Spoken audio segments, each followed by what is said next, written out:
Hi, this is Dr. Gregory Sadler. I'm a professor of philosophy and the president and founder of an educational consulting company called Reason.io, where we put philosophy into practice.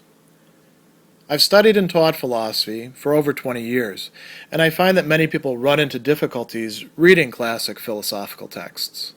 Sometimes it's the way things are said or how the text is structured. But the concepts themselves are not always that complicated, and that's where I come in. To help students and lifelong learners, I've been producing longer lecture videos and posting them to YouTube. Many viewers say they find them useful. What you're currently watching is part of a new series of shorter videos, each of them focused on one core concept from an important philosophical text. I hope you find it useful as well. One of the key points that Immanuel Kant wants to make in his Prolegomena to any future metaphysics, specifically in the Preamble on the peculiarities of all metaphysical cognition, has to do with the kind of judgments and cognitions and propositions that metaphysics proper is going to be concerned with. Metaphysics understood as an actual science, and what he's going to do is make a distinction between analytic and synthetic, and then say that, properly speaking, metaphysical judgments or statements or cognitions are going to be synthetic. And this is occurring in a sub-discussion in number 3 in the second part of this preamble. So first we should start out by thinking about, well, what are synthetic judgments? Kant calls them ampliative. He also says that they increase, they vergroßen, the given cognition. What it is that we know. And so, the word Erkenntnis can mean cognition. It can also mean knowledge. And this is going to be a really critical point that is getting made several times throughout this preamble. If metaphysics is actually going to be a science, a Wissenschaft, which Kant is quite clear at the point that he's writing, it isn't. Right? This is a prolegomena to not only a future metaphysics, but a possible metaphysics, a real metaphysics. If that's going to occur, metaphysics is going to have to be able to advance, to add something to our stock of knowledge about things. It cannot be a merely analytic activity, just unpacking what's already there. So Kant will talk about synthetic judgments as containing in the predicate something that is not there in the subject. Now, what does this mean? We don't use these terms all that frequently. The subject is what something is being said about, and the predicate is what is being said about it. So if I say this tie is blue, tie is a subject, or this tie rather, and is blue is the predicate. Some people want to say that is a copula. That's fine, right? Doesn't really matter that much. Is blue is something that is adding to the meaning, to the concept, we could say, of this tie. And this is an empirical judgment, right? Which Kant says are all a posteriori. They're all, synthetic. Great, that's fine. Now, what about metaphysical judgments?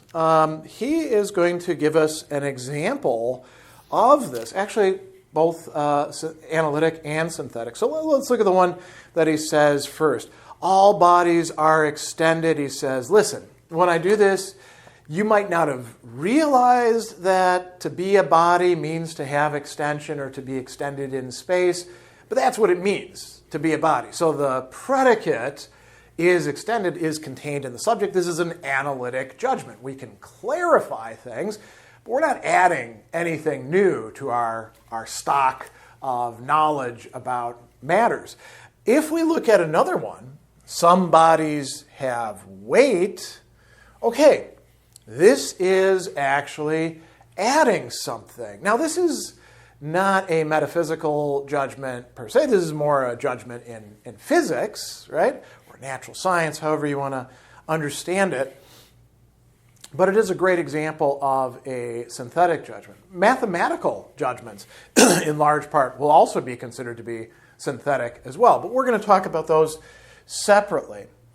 And Kant is going to tell us in this more general discussion that there are synthetic a posteriori judgments of empirical origin. Putting them aside for the moment, there are also others which are certain a priori. We can say they are correct without having to make any reference to any experience whatsoever.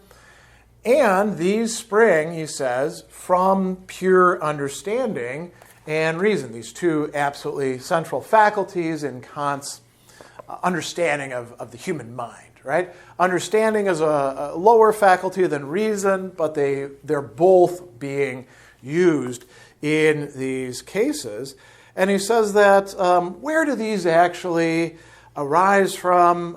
They can't spring from the principle of analysis, namely the principle of contradiction or non-contradiction alone, but require a quite different principle. And we're not actually going to get that in this part of the book.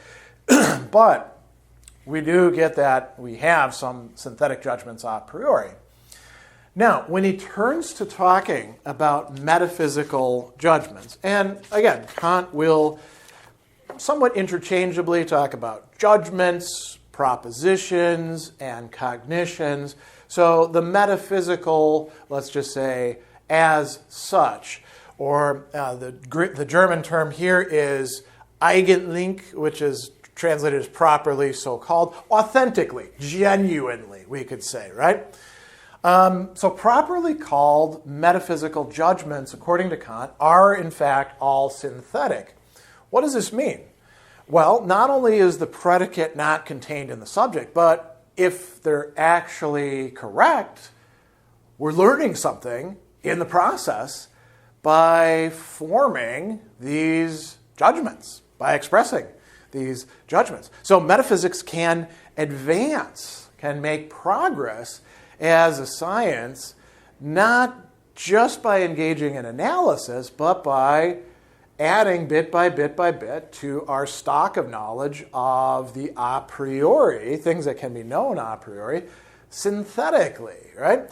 Now, that doesn't mean that every single thing that we typically call metaphysics qualifies as synthetic. There are going to be some things that are actually analytic, and he says that these are those that belong to gehörige von eigentlich. They belong to genuine or properly so-called metaphysical judgments, many of which, not all of which, interestingly, but many of which are analytic. And what do these do? These, as he says, afford us a means to metaphysical judgments proper. So he'll give us, some examples of this. He says, if there's concepts belonging to metaphysics, for example, that of substance, one that Kant refers to quite a bit, the judgments springing from simple analysis of them also belong to metaphysics. For example, substance is that which only exists as subject, etc. By means of several such analytic judgments, we seek to arrive at the definition of a concept. So analytic judgments are okay. They help us to clarify, but they don't add anything new. They don't help us advance in metaphysics, right? And he says that, the judgment that all the substance and things is permanent, that is a synthetic and properly metaphysical judgment. So this is a great case. What's going on there? Saying that substances are permanent or lasting, right? That is adding something new to this concept of substance that we're using. If it's actually true, then we are making some progress by figuring this out. Kant is going to be very careful about what constitutes making progress. All of these synthetic a priori judgments or cognitions or propositions, they need to be grounded on something. You can't just look around and think to yourself, I'm going to come up with some synthetic a priori judgments. No, you've got to actually have some sort of basis. And he's going to consider one potential basis, and this is in section 4. And he talks about what gets called the principle of sufficient reason, in German Satz des zureichenden den Grundes, right? Des Grundes. And this is the idea, and it's formulated, for example, by Leibniz, that in the case of things that we can't base on non-contradiction, there has to be some sufficient reason or grounding, foundation, cause for why they are the way that they are. And Kant points out, hey, this is a synthetic a priori judgment. We don't actually know if it's true or not. People are certainly using it. He says that when you point to synthetic judgments like the principles of sufficient reason, which you've never proved as you ought to from pure reason a priori, you lapse when you try to use them for your principal purpose into inadmissible and uncertain assertions. And this is how we get to bad metaphysics. Metaphysics that doesn't really deserve the name or title, right? And so what does Kant actually want to do? What does he say that he's done in the Critique of Pure Reason? He's afforded to us the possibility of making, reliable, lasting progress by means of synthetic judgments about the metaphysical matters that are all a priori. So this is, an important little discussion. The propositions that form the science to be of metaphysics.